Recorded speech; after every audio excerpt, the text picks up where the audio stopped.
Turkey has reduced its supplies to Russia by at least a third. Thus, in January 2024, $631 million worth of Turkish goods entered the Russian market, whereas in January 2023, this amount reached $1 billion.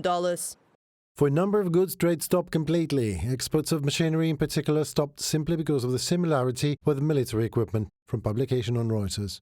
Problems in Russian-Turkish payments have started last year. The reason for this is simple. Turkish financial institutions do not want to fall under secondary U.S. sanctions. According to a decree signed by U.S. President Joe Biden at the end of 2023, the U.S. Finance Ministry can simplify procedures to block the activities of foreign banks with transactions involving supplies for the Russian military-industrial complex. Banks have suspended services to corporate clients with Russian roots. Companies have indeed started to be advised to complete transactions with the bank and close their accounts. This mainly affects businesses that use Turkey as a transit jurisdiction for settlements and deliveries, as well as oil and gas traders. Iskandar Mirgalimov, international payments consultant, in comments to Russian media.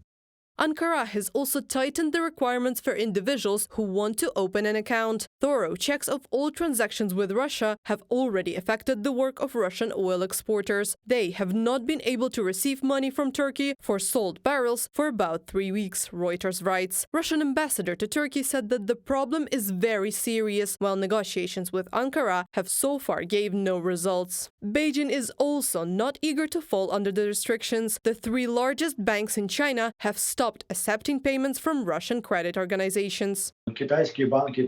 Chinese banks, just like American banks, live in a global world, and therefore it's important for them to stay out of American sanctions. You just have to realize that any bank that operates with dollars is already in contact with the US banking system and therefore falls under US jurisdiction. Sanctions, in this case, can kill any normal banking business. That's why Chinese banks are really trying to do everything they can to stay away from the US restrictions.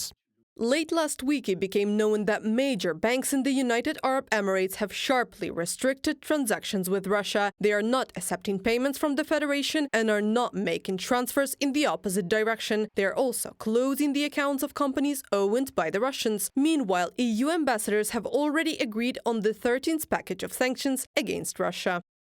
With this package, we are taking more action against entities involved in circumvention, the defense and military sectors. Josep Borrell, EU High Representative for Foreign Affairs and Security Policy on social network X. They plan to approve the package of restrictions on February 24th, the second anniversary of Russia's full-scale war against Ukraine. Reported by Anastasia Tarnavska, Yulia Hranovska, UATV News.